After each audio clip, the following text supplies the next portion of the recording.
Amoros Financial District to have a conversation with artist Amoros about her latest installation, Breathless, Maiden. If you could begin, Grimnessa, just to tell us a little bit about yourself and where your works come from. I started working with light in early 2000, and it was all because I got very, very inspired when I saw an aurora borealis in Iceland many years ago, and I had a tremendous desire to be able to share that sensation that I felt at that time. It took me a couple of years to develop that, how I was going to be able to transmit that in a technological way and with different materials. In all my installations, the lighting sequence is actually very site-specific. I usually have to wait until the piece is done and then work the lighting for that piece.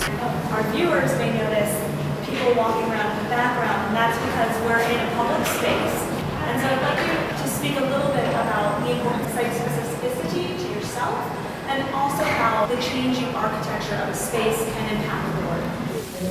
Right at the beginning, when we started talking about making a piece, I started researching a lot of the history, and I found so many interesting theories. The fact that the streets are not, linear, like in Upper Manhattan, is because they were following the waterways of the canals of the water. So that to me also was interesting, how at that time they had a very specific reaction to nature and how they were building around it. All the buildings around, they are so rectangular.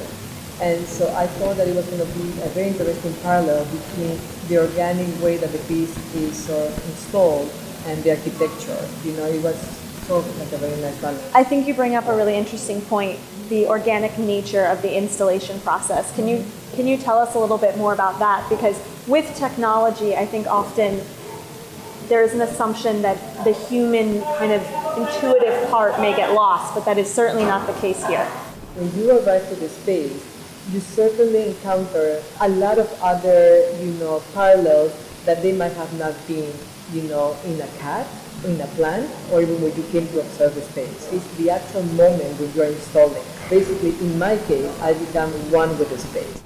You mentioned how this was a very vibrant neighborhood in New Amsterdam, but it is also a very much up-and-coming neighborhood.